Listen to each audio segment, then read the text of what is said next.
There's so many different themes in Avatar The Last Airbender, and that's what makes it such an incredible show. It touches on all kinds of different things and sends a lot of messages about people and humanity in general. Its most praised character arc is obviously Zuko's, and if I were to pick my favorite part of his arc, there'd be plenty of different things I could choose from, but my favorite has almost always been how they display his insecurity and self doubt. Growing up, Zuko was very obviously the less favorite child, and everybody made sure he knew it. It's not that he sucked or anything. In fact, if we compared him to the average firebender, he was levels above them in terms of their development. He was a teenager giving Fire Nation commanders the belt. We're not gonna sit here and act like he wasn't a hooper himself. Only thing was that compared to Azula, he wasn't all that. Azula got everything right first try, pulled out bullshit that no child should be able to do, had blue flames and shit. I mean, it makes sense why they was dick riding her. Was there fear to Zuko? Obviously not, but this was the Fire Nation we talk about. Them niggas don't care about being fair. Psychologically, though, the effect that has on a kid is horrible. I know a lot of people who had self-confidence issues as a kid. I was definitely one of them. A lot of that can stem from constantly being compared to your siblings who are doing better than you. Oh, look at your sister's grades. She's so much smarter than you, blah, blah, blah. It wasn't just one way. I played 3 sports when I was a kid, and my mom used to always bother my brother about not playing any. You know who really be doing that shit for real? Caribbean parents, bro. Caribbean and African parents will really grill the shit out of their kids and call it tough love. Shit is wild. And you better not say shit about it neither, because they'll really smack the shit out you.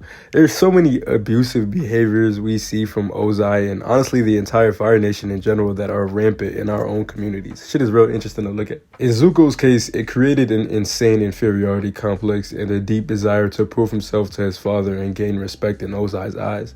The most dangerous thing about inferiority complexes is how far they pull you out of character. The constant need to prove yourself can be a good thing, but that's like when we're talking about achieving your dream of, like, let's say being an athlete or something, or like work ethic and shit.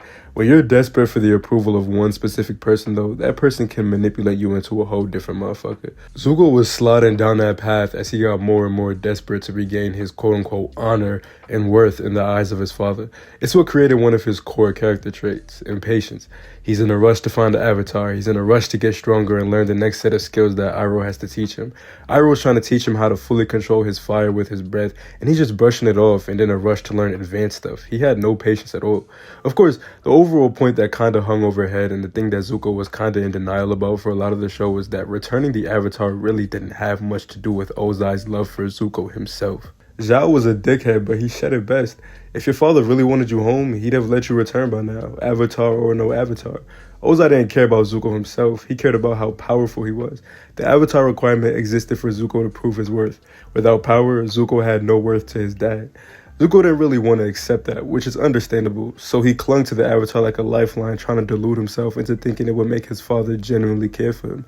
In Season 2, when he tries to learn lightning, I think that's the peak of his character arc when it comes to his shame, insecurity, and self-hate. He tried and failed to produce lightning numerous times, and Iroh told him it was because he couldn't calm the turmoil inside of him. Zuko claimed he wasn't ashamed of anything, and Iroh correctly told him that shame stems from pride. They aren't opposites. Zuko had a lot of pride, and that led to him being ashamed that he couldn't match his sister, and that he was viewed as a failure next to Azula in the eyes of his father and the entire Fire Nation. All this leads to one of the best scenes in the entire show where Zuko screams at the sky. Being second best to Azula his whole life was enough, but after he ran down on her and she whooped that ass, and then she pulled lightning out of her bag, oh, he was livid. Now, Iroh had told him that it was possible for him to not only learn how to produce it, but also learn how to counter it. Of course, he'd be obsessed with figuring it out. For the first time in his life, he had the chance to get the one-up on Azula. His frustration and anger reached a boiling point, and Buddy just started crashing out. He wanted lightning to strike him, of course, so he could practice redirecting it. His words also represent how he felt, though. He felt that the universe had always been against him, always giving him the short end of the stick compared to Azula. You could also interpret this scene as somewhat suicidal. Zuko went there with one goal: either I redirect the lightning or I fail and die. If he redirected it, it would mean that he had succeeded and he had a reason to keep going. If he didn't, it didn't matter because there would be no point in continuing to live if he could never match Azula. Zuko placed all his worth in how powerful he was because that's what he was taught growing up in the Fire Nation, that only power mattered. If he died, it wouldn't mean anything to him because he didn't deserve to live as a weakling anyway. Insecurity is a very dangerous thing. In that brief moment of insanity, Zuko was willing to kill himself to try to prove that he was worth something. In a way, he reminded me a lot of Matt in Daredevil Season 3, one of the best seasons of television ever created, and Matt's character arc is one of the main reasons why. After literally getting a building dropped on him in Defenders, Matt was severely injured, and worst of all, his enhanced senses were fucked up. For the first time in a long time, Matt's blindness actually felt like a disability. He was much slower, couldn't react as well as he used to, and was catching hands from random boxers that he normally would beat the fuck out of in seconds. Matt had felt like his God-given purpose was to exact his punishment on criminals. He thought his work as Daredevil was God's plan for him, and it was the reason he gave him enhanced senses after he went blind. But now, it appeared that God had turned his back on him and taken the gift that he gave him all those years ago. Without his senses, he can no longer fight.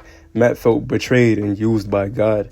After the fight with the boxer that basically told him he couldn't squabble no more, Matt went out into the streets and tried to take on a couple criminals. As expected, he struggled against them, and eventually he just gave up and sat there waiting for them to kill him.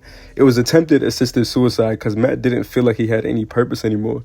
It was the same with Zuko. If that lightning struck him and he was unable to redirect it, it was fine if he died because he was worthless anyway in his own eyes. If Matt went out there and couldn't stop a couple criminals, it was fine if they killed him because he was worthless to himself anyway.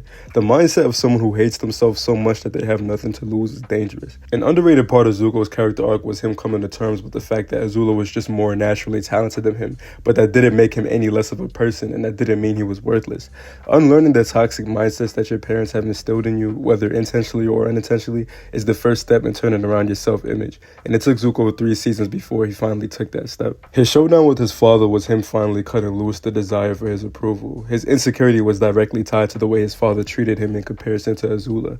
It's not something he wanted to do, but finally separating himself from his father erased the shame he felt at being a disappointment to him, and it did more for his character than anything else. Yeah, that's about it. See y'all next time.